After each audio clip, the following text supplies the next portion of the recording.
Hello YouTube, how's everyone doing? It's Professional here. So today I got another top 5 video for you guys. I'm working on a few lore videos that I almost have one done, and my documentary on Red Dead Online that I'm also in the works, and that's gonna take me a little bit of time to make, but it is on track to be made, so don't worry on that. But I have a top 5 video today on things that I think the next update that's coming out in GTA Online, the Criminal Enterprise DLC. I think that there's some things that this DLC can really improve, which is going to, and there's some things I really hope this DLC doesn't do. So I've done these videos in the past. I basically say what I think the DLC should do and what I think the DLC should not do. So I hope you guys enjoy this video. Top 5 things the Criminal Enterprise DLC should and shouldn't do.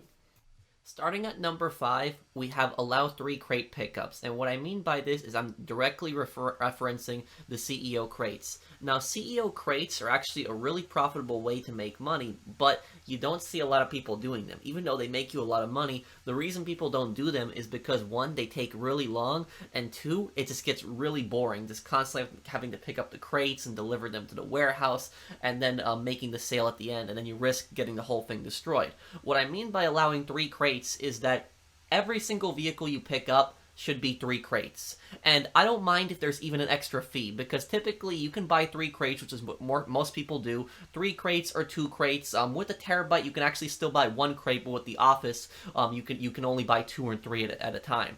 But most people are going to choose the 3 crates. And even though I like doing the 3 crate option, what does get me a bit frustrated is when you have missions like this, like the one that's here. And also, this is my new character. This is my biker character, which I can't wait to use him for the DLC, specifically the biker stuff when it's coming out.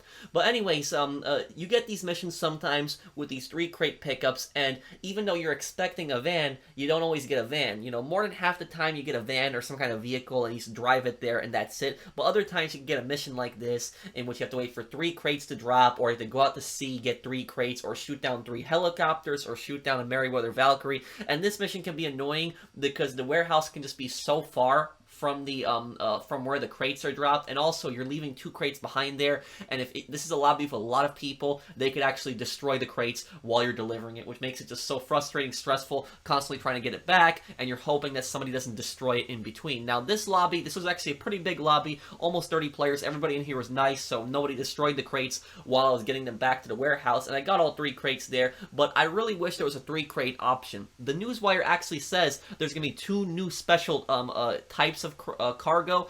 This is probably going to be like, you know, he had the narcotics, you had the medical stuff, so it's probably going to be, that's what they probably mean by type. But I really hope they let you, there's an option where you can always source 3 crates in 1 vehicle, and you're guaranteed a vehicle. I don't even mind paying an extra fee. I don't mind paying, you know, extra, like, you know, 20,000 or 21,000 for the crates instead of 18,000, as long as I'm guaranteed a vehicle each time, just so I know that I'm not going to have to pick up 3 crates like this and, like, chase these enemies down and retrieve all the crates. And also, on top of that, I really hope we get something like the hangar where we can just drop it at the warehouse, because it's also annoying when you deliver a crate at the warehouse, and what happens is you get sucked right into the warehouse, and everybody in your CEO that's around there gets sucked right into the warehouse, then you gotta go back outside, get in your vehicle, and get back for the other crate. I wish you could just drop it on the roof, or drop it right next to warehouse without getting sucked in, and you could just go for the other one. If they did that, you'd make crates just so much more enjoyable. I really wish we can get 3 crate deliveries all the time, and also I hope that you can just drop crates off without getting sucked into the warehouse. Next at number 4 is we have don't punish us for not doing the new activities. It's Davey boy! You miss me? Yeah, Solly's got a bit of a problem. Bunch of his classic records have gone. Have you got time to find the wankers that took them and bring the vinyl back to the club? Okay. I think they're out on a yacht, see? Fellas look pretty serious too. So go out there expecting a ruckus. Solly will be thankful. Now, this is personally something that I'm a bit worried about, as you guys saw from that call of English Dave. Now, you will actually get calls from English Dave, for example, and he will tell you to go and do a specific mission for the nightclub, and if you help him, you gain some popularity. But if you don't do it, you actually lose some popularity. And this is one thing that has me concerned. I really hope that some of these new activities that pop up, I'm excited we got new activities in the already existing businesses. But what I'm scared about happening is I'm scared about them disrupting other activities, which means that you might get a call from like Tony, for instance, telling you that you need to throw somebody out of the club. And if you don't throw that person out of the club, you get penalized, meaning your popularity would go down. So take a look. For instance, the executives, we have like a new mission where we deliver a shipment to the docks. If you don't complete that shipment, you get some kind of penalty. And the same thing with the bikers. The bikers now have a bar resupply mission. And so you have patrons at the bar in your clubhouse. Now, what happens if you don't do this bar resupply mission? Are your other businesses disrupted, or is it just this bar resupply thing? Because it looks like the bar is now going to generate some form of passive income. And for the gun running, we have delivering a shipment to ammunition. And for the nightclub, we have throwing troublemakers and passed out VIPs to safe locations off-site. Now, I don't mind all of these activities. I'm excited for them, don't get me wrong. But what I'm just a little bit scared about is I'm scared that if you don't do these activities, that the game might punish you in some way, like affecting your stock. Your stock goes down if you don't do these missions, because that already happens with English Dave's calls. So if this is something like the Ballad of Gay Tony with the nightclub, where you have like actual like club management missions where you're on the floor and you have to watch for trouble, I think that actually would be cool. But if you don't do it, is there going to be a penalty? That's my point there, because I don't want my popularity constantly dropping and getting calls, having to constantly go to the nightclub and throw somebody out. That might get a little annoying. Moving on to number 3, we have fixed the damn God mode glitch. Excuse my language, guys, but this just really annoys me. So this happened the other day. I was trying to help my friend sell his MC business. We got the worst MC business sell mission, the post-op mission. And this idiot comes on over with his oppressor Mark II. I got out really quick so he couldn't lock on, realized what he was trying to do. Eventually, he blows up one of the other vans, and then my friend closed his app. Now, this guy was actually using God mode, because what happens is when we actually got him off of the oppressor Mark II, I tried to snipe at him and didn't have any ammo in my heavy sniper, and I just pulled out the marksman rifle. Take a look at this very closely right here. Look at this. You see me in slow motion, I hit him, but his health is not going down at all, and then he sniped me, and you're thinking, okay, it might have just been a glitch, maybe the hits didn't register, right, professional? Well, guess what? I actually went closer to him. I took out an RPG, and look at this. Look at the rockets that I'm firing at this guy, and this guy is still surviving. He's still surviving. This is ridiculous. And so what ended up happening was, after he griefed us, I don't know if he was griefing me because he realized I was a YouTuber, but he was killing pretty much everybody in the lobby. So after he ruined our sale, later on he started killing a bunch of people in the lobby. Other people got pissed off, and a ton of people actually joined us. So there was people that I didn't even know that were just helping us to fight this guy because he just pissed off so many people in the lobby. Now, what ended up happening is I actually got into my Savage, and take a look at this. For people that say, oh, this isn't God mode, look at this. Look at what I'm doing with my Savage. Tell me, is he not using God mode? No normal player can survive this. I'm at least spraying him. He should have been dead, so much before, but he's still alive. This is just absolutely ridiculous.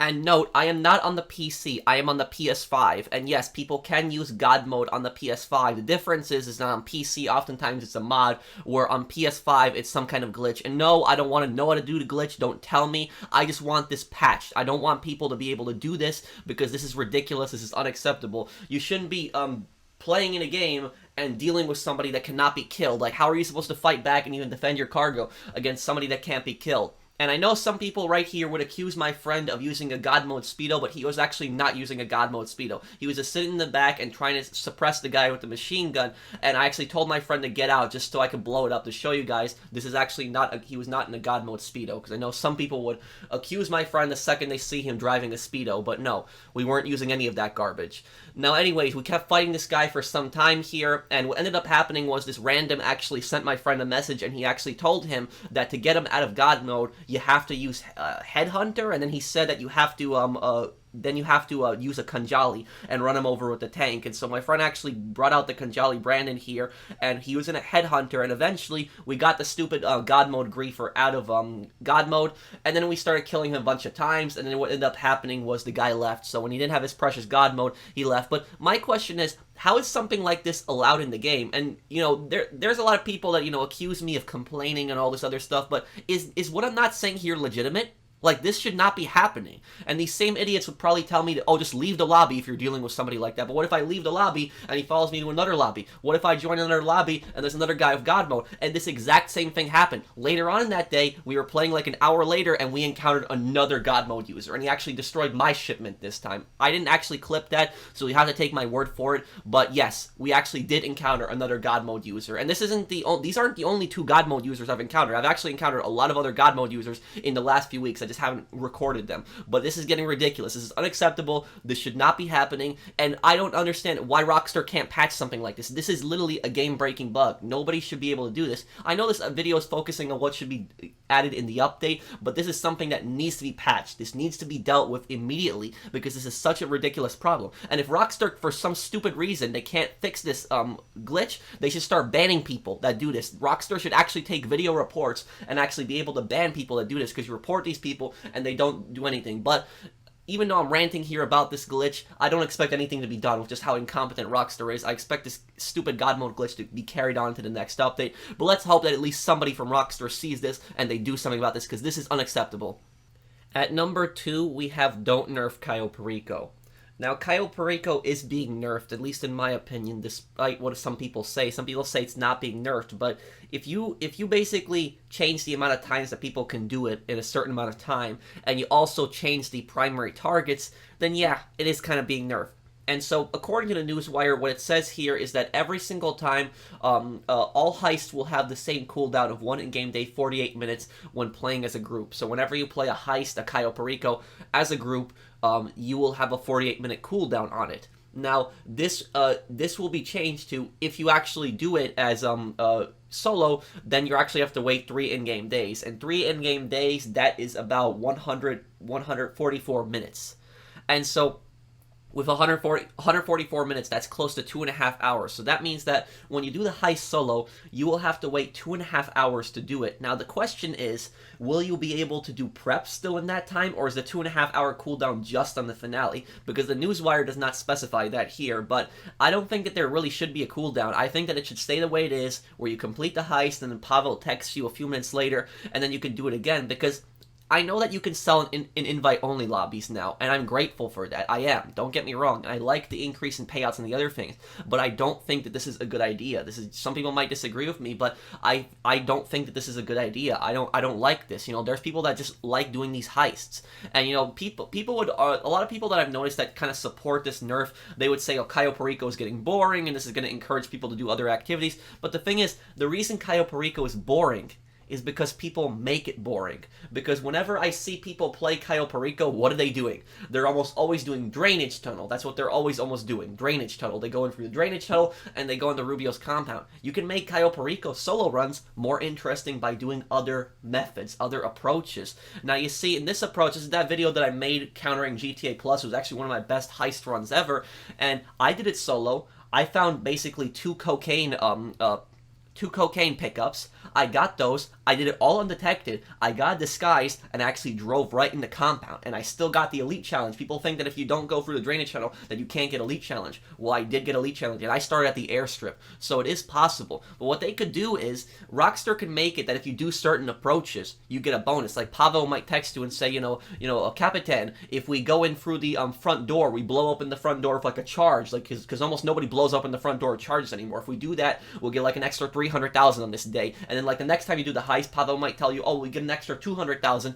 if we scale the walls. You know, some kind of bonus for doing different approaches. That would add more variety to the heist. But when they're saying they're trying to they're encouraging exploration and cooperation between players, I don't believe that. You know, I really don't believe that. I think this is just a way to sell more shark cards because Cayo Perico is their best moneymaker, and it still will be one of the best moneymakers after this, but I just don't think that it's the right thing to do. And if you actually look at it, it actually says that the high-value primary target will actually change in the heist. So that means that if you're doing it as a group, because a group there's a 48-minute cooldown, and then you wait after those 48 minutes, and then you try to do the heist again, if it in between those, that 48 minutes and that 2.5 hour time end, according to the Newswire, the primary target will change. If I'm getting this wrong, somebody let me know. But what I'm reading from the Newswire is that if you do it as a group, after you wait the 48 minutes, if you don't wait the whole 2.5 hours, then the primary target will actually change, which it gets worse.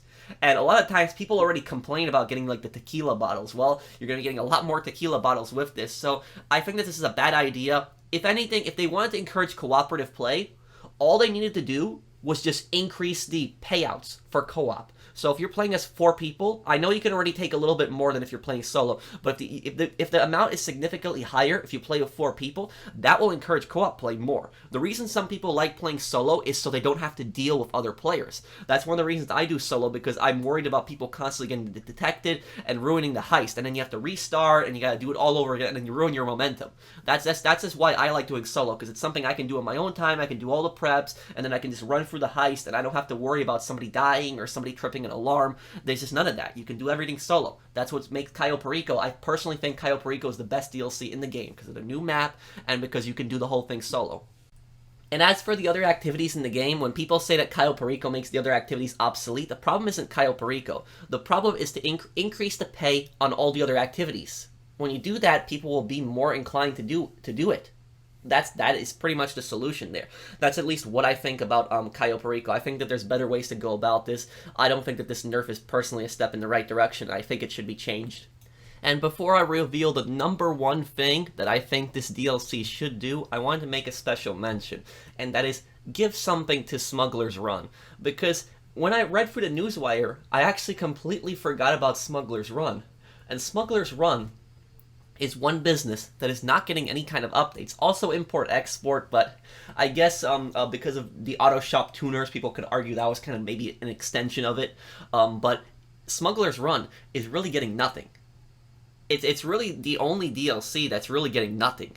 And I think that it should get something because, playing GTA Online is kind of like a biker character now. I've actually been enjoying it much more. I've noticed there's actually a pretty big bikers community on GTA, which I actually think is kind of cool. But there's another big community on GTA, and there's the aviation community. And the aviation community is pretty passionate. They like a lot of the aircraft in the game. And no, they don't consider the Oppressor Mark II an aircraft. We're actually talking about real planes in the game. So the jets, the planes that are currently in the game, they're really passionate about that. One of my good friends, she's into aviation a lot.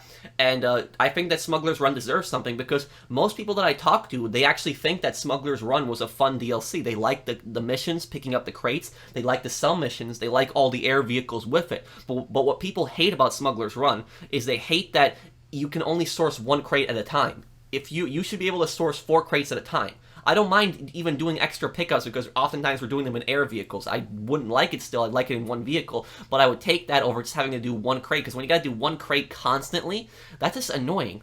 And one thing that I love about Smugglers Run is I just love how you can actually drop the crates on the roof and you don't get sucked in a warehouse, unlike the CEO crates. So I think Smugglers Run deserves some new missions. If we actually look at the trailer, we actually see like a Bombushka and we see a few planes. Maybe Smugglers Run will actually get something, but that's probably for gun running. That's at least what I think has something to do with gun running. But I do really think that Smugglers Run should get some kind of content in the future. I think it really does deserve it, and I think it deserves some kind of quality of life improvements. I think a lot of people in the aviation community would agree with me on that. And the number one thing that Rockstar needs to do in this DLC that I think a huge amount of people will agree with me on is nerf the Oppressor Mark II in an effective way. The Oppressor Mark II needs to be nerfed because ever since it was introduced in the After Hours DLC almost 4 years ago, this thing has changed GTA Online forever and not in a good way. Some people love this thing, but I absolutely hate it. I despise the Oppressor Mark II and so many other people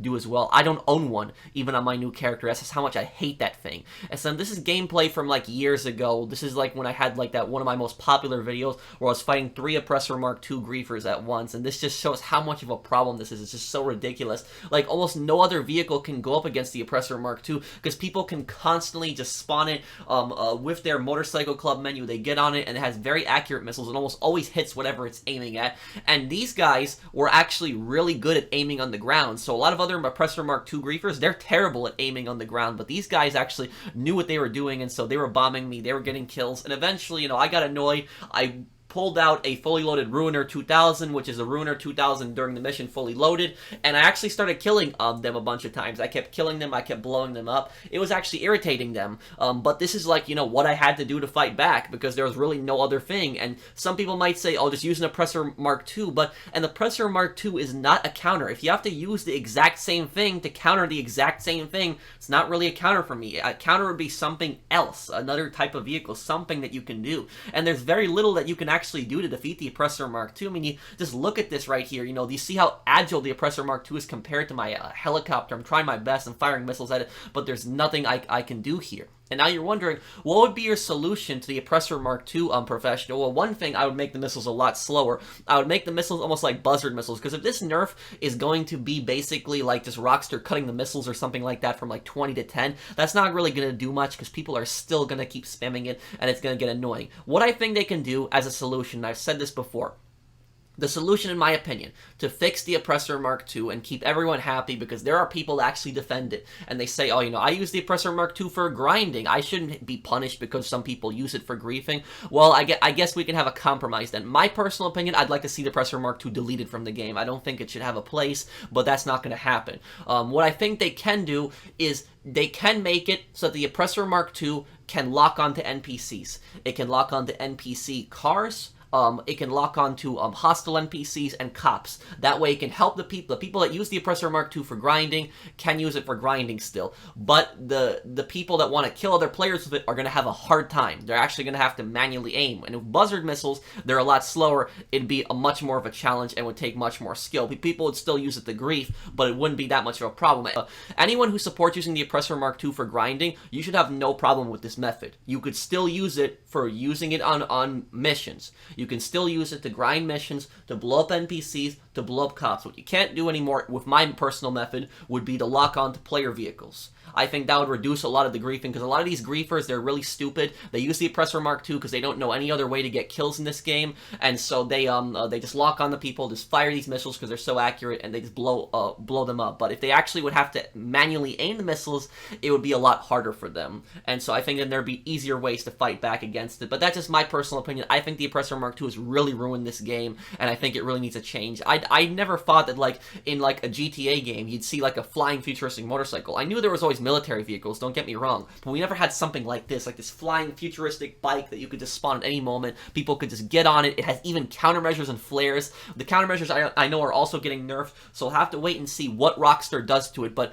please, they need to do something, because I'm just so tired of this. Like, it's literally, I don't even mind getting attacked in this game as long as it's not cargo that's getting destroyed, but like, if you're gonna fight, at least use some kind of honorable tactics, you know, at least use like, you know, jets versus jets, or helicopters versus helicopters. Don't use some crap like this Mark II, blowing people up, and these guys honestly think they're good at the game. When people do stuff like this, they actually think they're good at the game, and of course, you know, they're raising their KD, but they can't do that anymore. So I hope that you guys enjoyed this video. Hopefully Rockstar takes into consideration some of these things, and even if they don't take into consideration these things, maybe over time somebody will see this video and actually like they will actually change their mind, maybe change a few things. So, you know, post this video on the feedback page. I know it's probably not going to do anything, but Rockstar does claim they're listening to feedback, so, you know, send this to Rockstar, maybe share this video if you agree with what I'm saying. But thank you guys for watching. Hope you guys enjoyed the video. If you did, drop a like, and if you're new to my channel, enjoy my content, subscribe, and I'll see you guys on the next one. Take care, everyone, and have a wonderful day.